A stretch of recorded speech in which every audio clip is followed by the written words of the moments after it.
Baiklah, untuk perkembangan kurikulum di Indonesia, sebagaimana yang kita ketahui ya, bahwa hari ini kita masih menggunakan K13 dan kurikulum merdeka.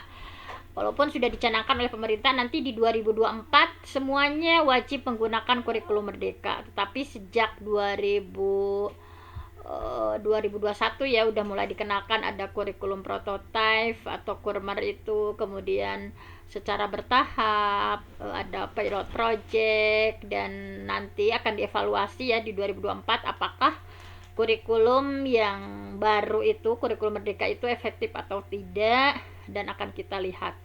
Namun kita akan mempelajari yang sebelum-sebelumnya ya, bahwa di dunia pendidikan kurikulum itu tentunya sebagai tombak besar ya, bahwa kunci kualitas sebuah lulusan ya, berhasil atau tidaknya atau berkualitas atau tidaknya tentunya dilihat dari kurikulumnya. Jadi kurikulum itu semacam alat ya, sebuah alat untuk mencapai tujuan pendidikan. Juga kalau di undang-undang sih sebagai pedoman ya. Kalau di sini kita lihat bahwa sebagai pedoman dalam pelaksanaan pembelajaran pada semua jenis ataupun jenjang pendidikan dari mulai TK, SD, SMP, kemudian SMA dan juga perguruan tinggi tentunya. Nah, kemudian akan kita lihat, nah ini di Indonesia itu perjalanan kurikulum itu ya, memang kan banyak yang bilang ganti menteri kayak ganti kurikulum gitu ya. Ada kesan seperti itu, walaupun sebetulnya tidak seperti itu. Tuh ada kebetulan juga memang di akhir dekade sekarang memang seperti itu kenyataannya. Nah, dalam perjalanan sejarah sejak tahun 45, kurikulum pendidikan nasional itu sudah mengalami beberapa kali perubahan. Ada kurikulum tahun 47, ini sebagai awalannya ya. Ada kurikulum itu dari mulai 47, kemudian secara resmi tahun 52, kemudian berubah di tahun 64, 68, 75 dan berubah di 84. Kemudian dengan CBSA-nya di 94, kemudian dengan kurikulum berbasis kompetensi ya, Ibu sudah mulai mengikuti di 2004 ya, karena udah jadi guru kan. Jadi Ibu kan jadi gurunya dari 99, masih CBSA ya saat itu 94, kemudian juga mengalami sejarah perubahan di 2004. Kemudian disempurnakan ada kurikulum KTSP di 2006. Dan alhamdulillah di K13 Ibu menjadi pelaku sejarah juga ya, dan di kurikulum merdeka apalagi. Jadi alhamdulillah bisa langsung berkontribusi di 2013. Ibu salah satu instruktur provinsi ya. Jadi kita selalu mengupgrade, misalnya oh ini perkembangannya nih K13 seperti ini dengan edisi revisinya gitu ya. Apalagi di kurikulum merdeka, alhamdulillah Ibu juga termasuk salah satu yang mengikuti uji publik LMS-nya gitu ya, learning management system, ketika ada perubahannya misalkan untuk mengenalkan kepada guru-guru kurikulum itu seperti ini. Kemudian juga alhamdulillah Ibu juga ikut gitu ya, di sini menjadi pelaku sejarah di 2013, dan di kurikulum merdeka Ibu mempelajarinya gitu ya selama 9 bulan di guru penggerak, kemudian 2 bulan di pengawas. Nah itu jadi bisa menjadi saksi sejarah perubahannya, tahu gitu ya bagaimana mulai dari perubahan dari RPP ke modul ajar, bagaimana CP, TP sampai ke modul ajar itu ya, seperti apa prosesinya, dan alhamdulillah itu bisa menjadi yang di dalamnya gitu. Nah, perubahan tersebut merupakan akibat dari apa? Nah, ini adalah terjadinya perubahan dari sistem politik, tentunya itu sangat berpengaruh sekali. Kemudian sosial budaya, perekonomian juga, iptek ya. Nah, ini kayak kurikulum merdeka kan ini sekarang banyak digitalisasinya karena ada pengembangan pengetahuan dan teknologi, tentu saja menyesuaikan. Kalau kata bahasa Sayyidina Ali, alimu auladakum ala ghairi syakilatikum fa innahu makhluqun li zamanin ghairi zamanikum. Didiklah anak kalian untuk sesuai dengan zamannya, karena dia itu hidup bukan di zamanmu gitu ya. Nah itulah yang sangat mempengaruhi kenapa kurikulum kok berubah-ubah gitu kan, sifatnya dinamis. Nah kemudian selanjutnya akan kita lihat di sini perubahannya ya. Nanti akan kita lihat dari mulai tahun 45 ini di 47 ya. Hanya sederhana kayak rencana pembelajaran gitu ya. Kemudian dirinci. Nah, nanti dirinci dalam rencana pelajaran terurai akan kita pelajari bareng-bareng apa yang terjadi di tahun 55, 64, 65, 68 gitu ya. Kemudian di tahun 73 ya. Ini sebagai kurikulum proyek perintis sekolah ya, atau disingkat dengan PPSP gitu ya, kurikulum proyek perintis sekolah pembangunan. Kemudian tahun 75 kurikulum SD, kemudian ada tahun 84 ya, kurikulum 84, kemudian ada pembenahan di 85, 94 terkenal dengan CBSA-nya gitu ya, ada penyempurnaan juga. Kemudian di 2004 tadi rintisan kurikulum berbasis kompetensi atau kurikulum KBK. Kemudian di 2005 ya ada perubahan yang 2006 istilahnya KTSP ya. Edisi revisi dari KBK namanya KTSP kurikulum tingkat satuan pendidikan. Kemudian di 2013, nah ini 2013 sudah ada perubahan juga ya, yang namanya Kurtilas atau kurikulum 2013. Nah, ini diberlakukan dan masih sampai hari ini masih berlaku ya kurikulum 2013 itu, karena belum semua sekolah, walaupun sudah sebagian besar kurikulum merdeka mereka sudah menerapkan ya, ada di IKM 1, 2, 3 kurikulum merdeka, mandiri belajar, mandiri berubah, mandiri berbagi gitu ya. Ini masih bertahap. Nah ini belum ada kolom kesananya ya kurikulum merdeka, nanti akan dijelaskan di kemudian. Nah kemudian akan kita lihat pembahasannya ya. Nah, ini tahun 47 kurikulum pertama yang diberlakukan ya, rencana pelajaran jadi baru sederhana gitu ya. Jadi kurikulum pertama yang lahir di masa kemerdekaan ya, setelah 45 kita merdeka Indonesia, maka menggunakan istilah Belanda tadi, rencana pelajaran. Nah itu ya, airplane. Kemudian artinya itu adalah rencana pembelajaran. Jadi rencana pelajaran Renpel ini baru dilaksanakannya tahun 50 kan, tentu saja walaupun sederhana tentunya yang namanya mengawali itu adalah luar biasa ya, ada kesulitan tersendiri. Nah, jadi 3 tahun dirancang dan baru dilaksanakan pada tahun 50. Kemudian selanjutnya kita lihat bahwa rencana pelajaran yang merupakan kurikulum pertama di Indonesia ya tahun 47.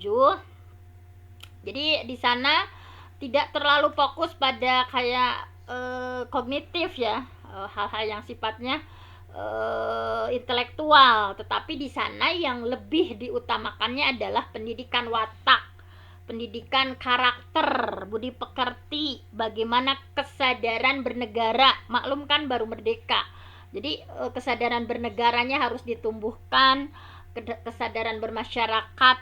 Jadi materi pelajarannya itu dihubungkan dengan kejadian sehari-hari.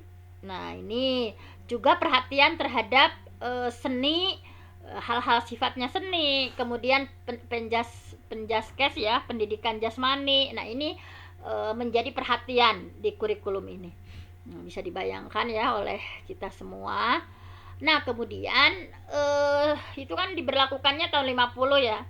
Kemudian lebih rinci lagi di tahun 52. Jadi kurikulumnya lebih rinci lagi. Setiap mata pelajaran yang tadi ya, yang disebut dengan Renpel tadi, rencana pelajaran tadi disempurnakan, namanya menjadi rencana pelajaran terurai, karena lebih rinci lagi kan, diurai lagi. Renpel terurai tahun 1952. Nah jadi silabus mata pelajarannya sangat jelas.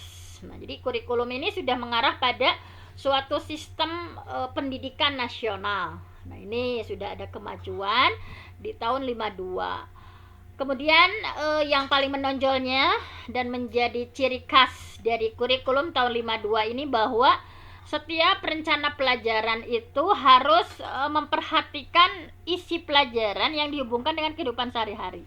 Jadi setiap rencana pelajarannya harus memperhatikan isinya juga gitu ya.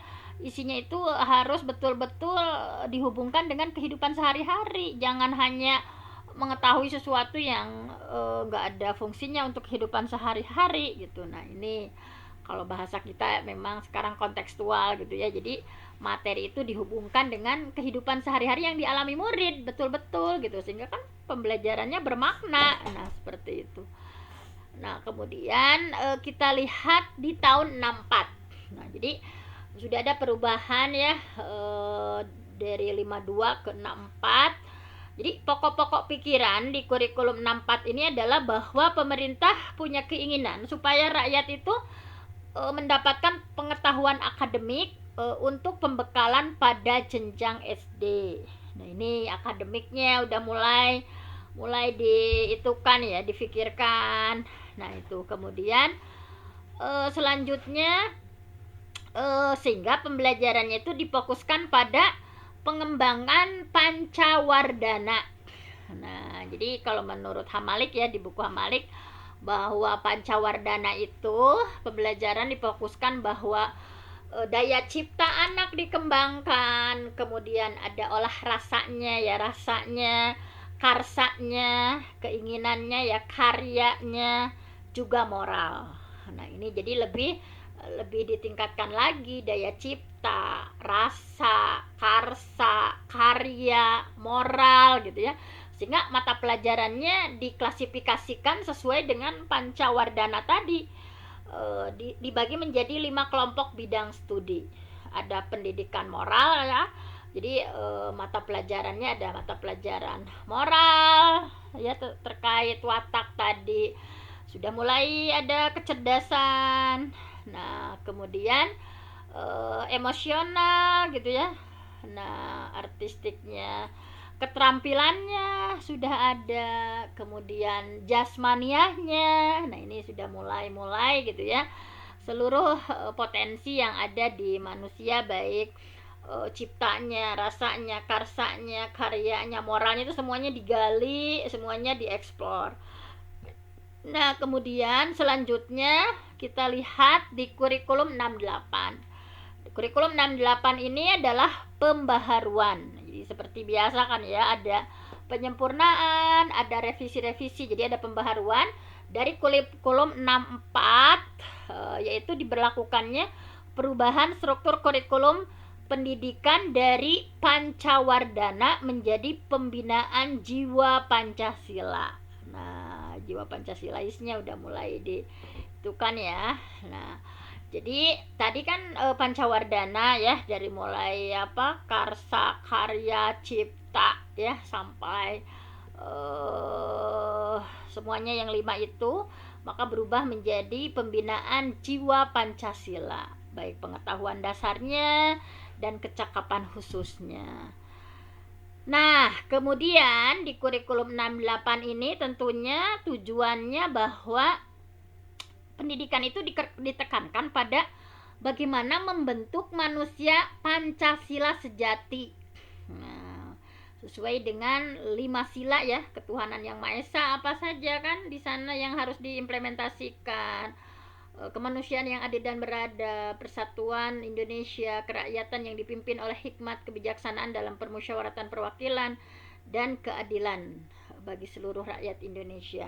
Keadilan sosial bagi seluruh rakyat Indonesia itu nilai-nilai Pancasila itu betul-betul di tahun 68 ditekankan bagaimana sih murid itu menjadi manusia Pancasila sejati, kuat, jasmaninya sehat, kemudian kecerdasannya tinggi ya, mempertinggi kecerdasan, keterampilan jasmani iya, moral, budi pekerti, keyakinan beragamanya diperkuat. Nah, jadi isi pendidikannya diarahkan pada kegiatan mempertinggi kecerdasan dan keterampilan.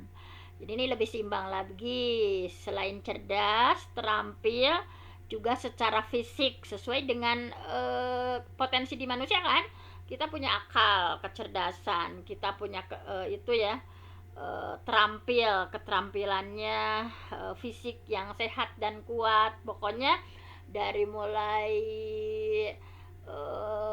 jiwa, raga, gitu ya, kemudian jiwanya tentunya ya, kemudian semuanya itu sudah mulai itukan lagi gitu ya, kompetensi-kompetensi yang ada dalam potensi diri di dalam manusia. Nah, kemudian di tahun 75 nih, apa yang terjadi di tahun 75? Kurikulum 75 itu merupakan pengganti dari kurikulum 68. 68 ya, berarti 8 tahun ini udah berubah, yang menggunakan prinsip-prinsip diantaranya. Kalau tadi yang membentuk manusia yang Pancasilais ya, kalau ini lebih ditekankan pada prinsip-prinsip berorientasi pada tujuan.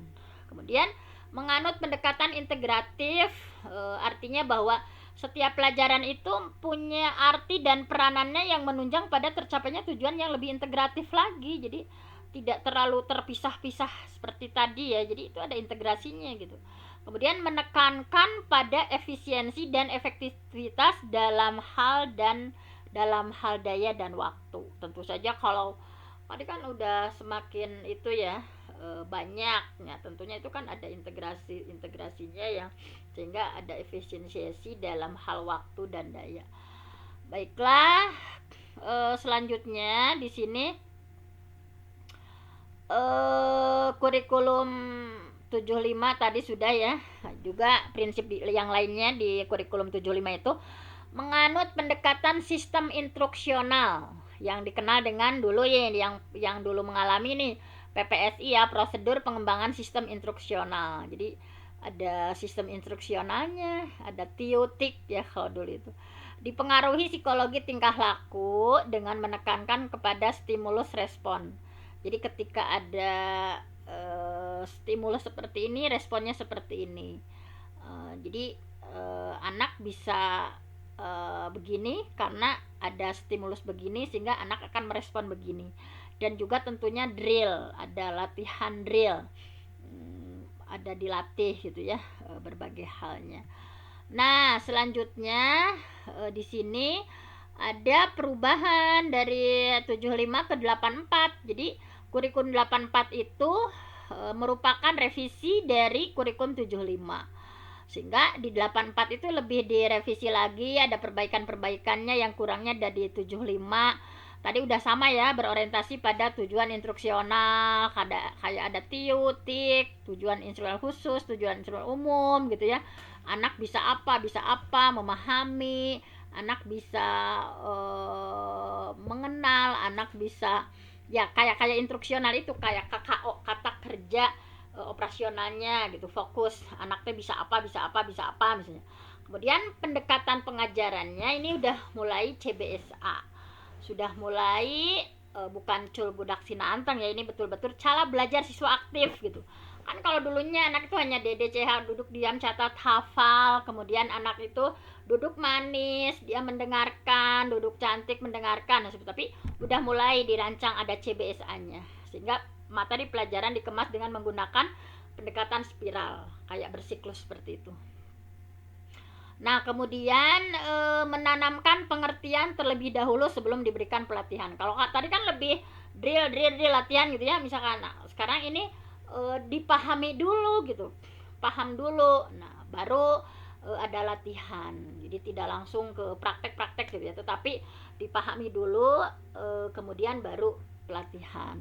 Materi disajikan berdasarkan tingkat kesiapan atau kematangan siswa. Nah, jadi materi itu disampaikan pada sesuai dengan readersnya, kesiapan siswanya, kematangan siswanya. Nah, usia sekian, materi yang tepatnya apa, usia sekian, materi yang tepatnya apa. Nah, menggunakan pendekatan keterampilan proses. Nah, ini ya, jadi ciri khasnya seperti itu, sehingga anak lebih aktif kan. Nah, kurikulum 84 dilaksanakan secara bertahap dari kelas rendah ya, 1, 2, 3 kalau SD, kemudian berturut-turut ke kelas yang lebih tinggi 4, 5, 6 gitu. Jadi kalau dulu itu seperti itu. Kalau sekarang kan kalau ada kurikulum baru kayak kelas tingginya berarti kelas 4, kelas rendahnya berarti kelas 1, kayak Kurmer sama ke-13 ya, kurikulum Merdeka dan ke-13 kan itu diberlakukannya bertahap. Kayak dari kalau kelas rendahnya kelas 1 nih, kelas tingginya kelas 4 dulu. Nah, itu bertahap sampai semuanya. Kalau dulu enggak, jadi berturut-turut. Kelas rendah dulu 1, 2, 3, nah baru kelas tingginya 4, 5, 6. Nah, seperti itu.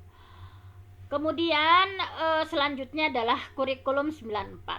Jadi kurikulum 94 itu menyempurnakan lagi dari kurikulum 84. Dan ini dilaksanakan sesuai dengan Undang-Undang Nomor 2 Tahun 89 tentang Sisdiknas, Sistem Pendidikan Nasional.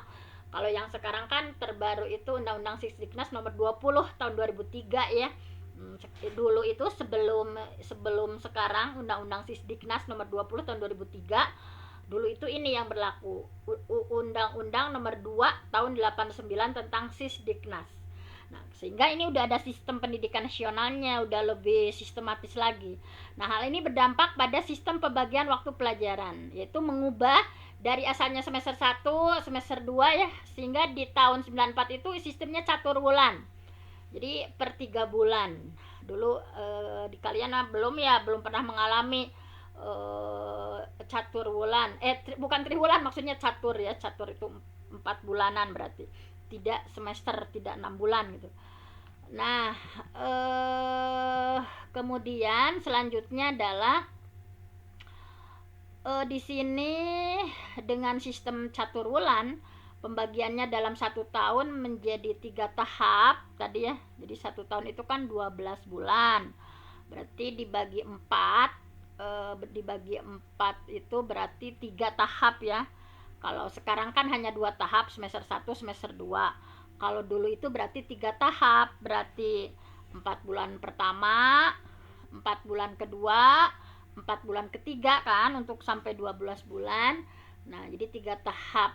Nah, ini diharapkan bisa memberikan kesempatan siswa menerima materi pelajaran yang cukup banyak tadi kan, udah banyak penambahan dari yang asalnya sederhana kemudian menjadi pancak tadi 5 ya. Nah, kesini-sini kan udah banyak tadi.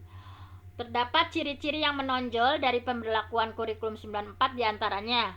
Jadi ciri khas di kurikulum 94 itu pembagian pelajarannya di sekolah dengan sistem catur wulan. Kalau dulu mah istilahnya bukan semester ya, catur wulan. Pembelajaran di sekolah lebih menekankan materi pelajaran yang padat gitu ya. Jadi materinya tuh seabrek gitu. Jadi berorientasi pada materi pelajaran atau isi. Pokoknya anak harus mengejar 6 bab, 6 materi sekian gitu ya di catur wulan 1, catur wulan 2 sekian bab, sekian materi, catur wulan 3 sekian.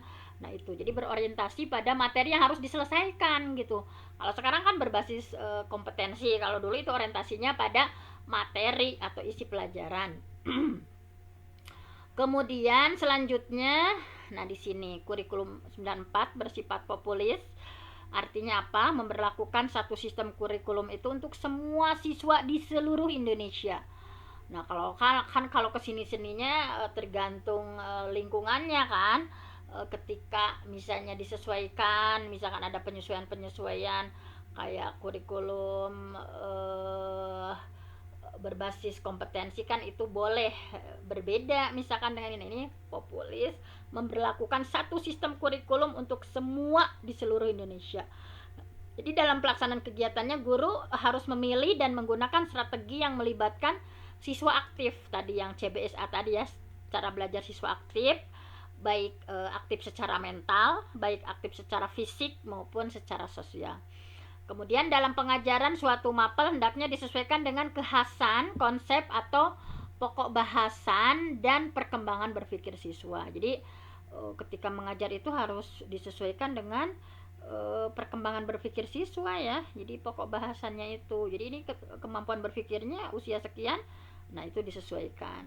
Nah, kemudian selanjutnya adalah pengajaran dari hal yang konkret ke hal yang abstrak. Jadi hal-hal yang konkret ya, ke hal-hal yang dari hal yang mudah ke yang sulit, dari yang sederhana ke yang kompleks. Jadi pengajaran itu seperti itu. Jadi kalau di kelas 1 kan kayak yang konkretnya mereka kan belum bisa berpikir abstrak. Jadi hal-hal yang sifatnya physically ini nyata bisa dilihat benda-benda, baru kepada hal-hal yang abstrak, yang mudah dulu. Misalnya terlihat dari instruksionalnya kan, hal-hal yang mudah dulu, baru hal-hal yang sulit dari mulai mengingat, kemudian nantinya memahami, kemudian menerapkan, kemudian menganalisis, kesananya misalkan setelah menganalisis, mengevaluasi, misalkan oh seperti ini. Nah, jadi dari hal yang mudah ke hal yang sulit, dari hal yang sederhana kepada hal yang kompleks, tadi dari ingatan, pemahaman, penerapan, analisis, sintesis, evaluasi gitu ya. Nah, selanjutnya selama dilaksanakan 94 kurikulum itu muncul beberapa masalah. Nah, ini masalah-masalahnya ya. Beban belajar siswa terlalu berat. Nih, karena banyaknya mapel, banyaknya materinya terlalu seabrek gitu ya. Kemudian materi pelajaran dianggap terlalu sulit gitu ya, karena kurang relevan dengan tingkat perkembangan berpikir siswa dan kurang bermakna karena kurang terkait dengan kehidupan sehari-hari. Nah, itu. Kemudian seperti itu diantara kendalanya. Kemudian selanjutnya adalah di 2004 ini ya, ada kurikulum berbasis kompetensi. Nah, Ibu juga ini sudah mengalami ya bahwa kurikulum yang menekankan pada pengembangan penguasaan kompetensi murid. Jadi murid itu setelah belajar bisa apa sih kompetensinya, terampil apa sih misalkan. Kalau kayak SMK kan gampang ya, berarti kalau dia udah belajar ini dia bisa apa nih, terampil apa nih. Tapi kalau kayak keagamaan misalnya, ibu mengajarkan iman kepada Allah misalnya, iman kepada malaikat. Nah, apa gimana nih bisa mengukur langsung itunya. Nah, jadi berbasis kompetensi melalui kegiatan dan pengalaman ya, sesuai dengan standar nasional yang sudah ditetapkan. Jadi pendidikan mengacu pada bagaimana menyiapkan individu yang mampu melakukan perangkat kompetensi yang sudah ditentukan, kompetensinya apa saja kan udah ditentukan. Nah, kemudian sejalan dengan visi pendidikan yang mengarah pada dua pengembangan, yaitu memenuhi kebutuhan masa kini dan masa yang akan datang. Maka pendidikan di sekolah dititipi seperangkat misi dalam bentuk paket-paket kompetensi. Anak itu kayak di tahun mendatang harus bisa apa saja kompetensinya. Nah, anak harus bisa apa saja kompetensinya. Nah, itu dititipi ya. Kayak di dunia industri, di dunia kerja, anak ini nih kompetensinya ini. Nah, itu harus berdasarkan kompetensi gitu, harus siap kerja kan anak. Jadi bukan hanya pengetahuan yang ketika kerja dia gagap lapangan lagi, ini gimana, nggak bisa ini, nggak bisa itu. Nah, jadi maka kompetensinya dititipkan. Jadi kurikulum berbasis kompetensi berorientasi pada hasil dan dampak yang diharapkan muncul pada diri murid melalui serangkaian pengalaman belajar yang bermakna. Keberagaman yang dapat dimanifestasikan sesuai dengan kebutuhannya. Ini berdasarkan Pusat Kurikulum 2002 ya. Nah, kemudian di Depdiknas tahun 2002 menjelaskan ciri-ciri kurikulum berbasis kompetensi itu apa sih? Nah, ini yang pertama adalah menekankan pada ketercapaian kompetensi siswa, baik secara individu maupun klasikal. Jadi anak itu kompetensinya nanti bisa apa? Berorientasi pada hasil belajar. Nah, jadi harus terlihat hasil belajarnya ini gimana gitu. Dan keberagaman. Penyampaian dalam pembelajaran menggunakan metode dan pendekatan yang bervariasi. Nah, ini karena sesuai dengan kompetensi kan.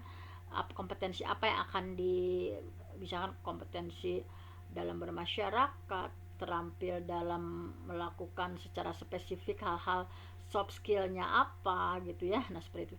Sumber belajar bukan hanya guru, tapi yang lainnya. Pokoknya yang ada unsur edukatif. Penilaian menekankan pada proses dan hasil belajar dalam usaha penguasaan suatu kompetensi. Nah, tetapi sih memang dulu itu pernah dikritisi gitu ya. Kalau untuk anak-anak kayak SMK itu kan gampang mengukurnya. Nah, tapi kayak misalnya apalagi yang madrasah aliyah misalnya. Nah, itu misalkan kalau anak-anak SMK kan jelas jurusan TKJ nih, kompetensinya ini kan jelas. Jurusan ini, tapi kalau kayak SMA kan dengan seabrek kompetensi yang harus, nah itu juga menuai kritik juga saat itu. Kemudian ada KTSP 2006. Ini adalah kurikulum operasional yang disusun oleh dan dilaksanakan di masing-masing satuan pendidikan. Nah, ini diberikan otonomisasi di KTSP ini. Ada otonomisasi, jadi boleh satu sekolah berbeda misalkan dengan sekolah ini punya ciri khasnya. Jadi penyusunannya dilakukan oleh satuan pendidikan dengan memperhatikan standar kompetensi serta kompetensi dasar yang dikembangkan oleh BSNP. Jadi BSNP hanya nih standar kompetensinya ini yang harus dipunyai oleh murid misalkan. Tapi untuk KTSP-nya boleh berkreasi setiap satuan pendidikan. Jadi pada kurikulum KTSP ini sekolah diberikan kewenangan penuh menyusun rencana pendidikannya dengan mengacu pada standar yang sudah ditetapkan, mulai dari tujuannya apa, visi misi sekolahnya, misalkan itu berkreasi silahkan. Strukturnya, kalau visi misinya tafakuh fidin berarti strukturnya begini. Kalau visi misinya entrepreneur berarti strukturnya seperti ini. Jadi ada struktur, muatan kurikulumnya, beban belajarnya, kalender pendidikannya, dan pengembangan silabusnya itu diberikan keleluasaan di KTSP itu. Nah, secara substansional pemberlakuan KTSP ini lebih pada mengimplementasikan regulasi yaitu PP 19 tahun 2005. Akan tetapi esensi isi dan arah pengembangan pembelajaran tetap bercirikan tercapainya paket-paket kompetensi, bukan pada tuntas tidaknya sebuah subject matter. Nah, itu. Jadi tetap ada paket-paket kompetensinya ya. Nah, kurikulum 2013 dan kurikulum Merdeka yang sekarang masih berjalan. Nah, di K13 itu saya masih ingat betul ya, waktu itu Pak Muhammad Nuh sebagai Menteri Agamanya, beliau ini ya, saya juga mengikuti betul bagaimana K13.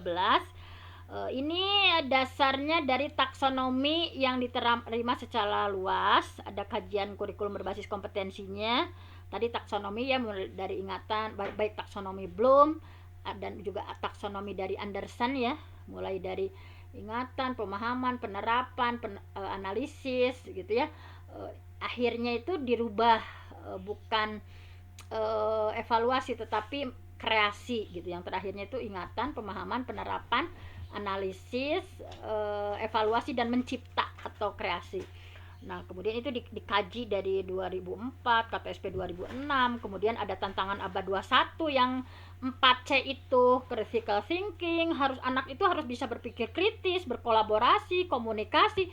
Jadi anak yang berhasil itu cirinya di abad 21 yang 4. Bagaimana anak harus berpikir kritis, dia harus mampu berkolaborasi, dia harus mampu berkomunikasi dengan baik, bagaimana dia mampu critical dan creative thinking, berpikir kreatif dengan baik. Nah, menyiapkan generasi emas 2045.